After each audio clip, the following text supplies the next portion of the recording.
Pakistan is running out of time and space. Right now, the country has around 255 million people. And almost every year, we are adding almost 4 million more. That's roughly more than 300,000 people every month and over 76,000 babies every week. While I'm speaking, there's some babies being born somewhere in Pakistan.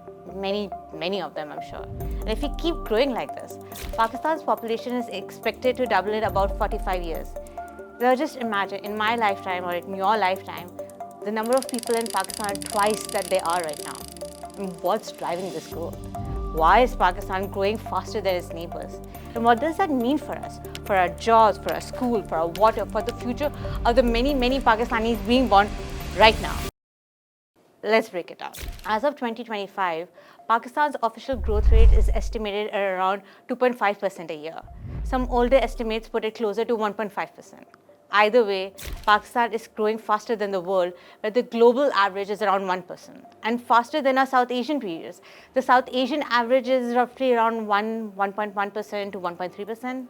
Think of India, think of Bangladesh, think of Iran. They're all around 1% or lower. Pakistan is the only outlier. We are still in high growth mode only when it comes to population, not when it comes to GDP growth, but we are still in high growth mode while our neighbors are slowing down. So why is Pakistan growing so fast? Well, there isn't one single reason. It's a mix of demographics, culture, and policy failure. Firstly, we are still a very young country. Around 2/3 of Pakistanis are under 30. That means it's Gen Zs, Gen Alphas, and now Gen Betas. And about 80% of them are under 40. This means that millions are in or just entering their childbearing years. Well, for me, they are kids. All these kids will be having their own kids. Secondly, our fertility rate. The number of children a woman has on average is still very high. In the 1990s, it was around 6 children per woman. It has come down, but it's still around 3.5, 3.6. And the level needed just to replace the population without growing is about 2.1. We are well above that. Third, contraception use is low and the unmet need is high. Do you remember the Sub-Satara ads? The mother, the father, the 2 kids? Where do we see those ads? Those ads aren't there anymore. The existence of contraceptions are still there, the awareness of it and the acceptance of it has gone down. Millions of women say that they want to delay or avoid pregnancy, but they don't have reliable access to modern family planning, or they face pressure, stigma, or misinformation.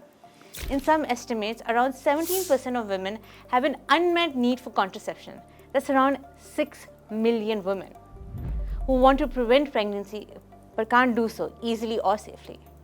Then there are social norms, cultural norms, preference for large families, early marriages, especially for girls, and resistance from some religious community leaders to family planning. All of this means that even though people know about family planning, behavior doesn't change fast enough. It's just not changing. Let's talk about where the growth is happening. Population growth isn't the same everywhere in Pakistan. In rural areas, there is a much higher fertility rate than cities. But then again, the problem is, even if the fertility rate is higher in the rural areas, there's a very high level of urbanization as well. They have more kids in the rural areas and they just come to the cities. If you just look around Karachi, you can see how overcrowded it is. People from all over Pakistan come. Provinces like Balochistan and parts of Khyber Pakhtunkhwa see women having 4 or more children on average. Urban areas in Punjab and Sindh are closer to 2 to 3 children per woman. So what does that tell us? Well, it tells us, for one, that poverty, low education, and poor access to services all push fertility rates higher. When girls go to school longer, when women have jobs, when clinics are accessible, families tend to be smaller. Population growth is not just a number on a graph. It hits people in very real ways. It affects your life, it affects my life. Let's talk about jobs, for instance. Every year, millions of young Pakistanis enter the job market.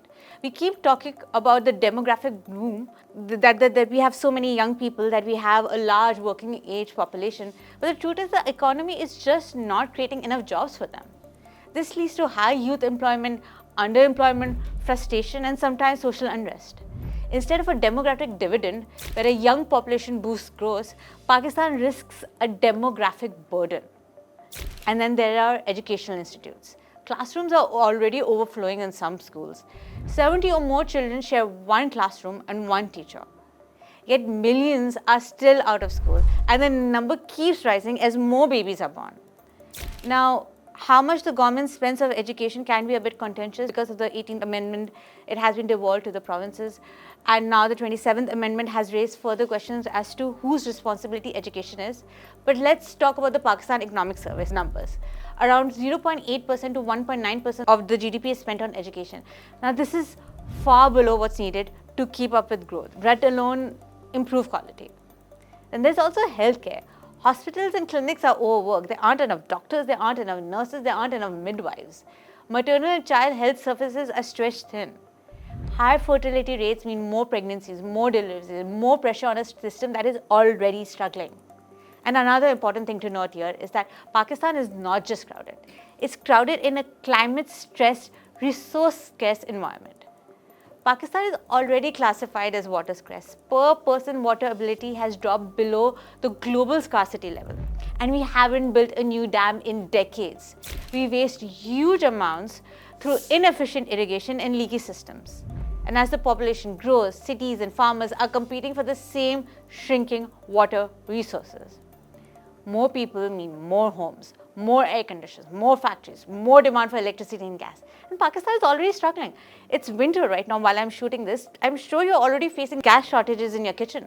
Pakistan has struggled with load shedding and energy shortages for years now. And the population growth is making it harder, more expensive than ever to fully catch up.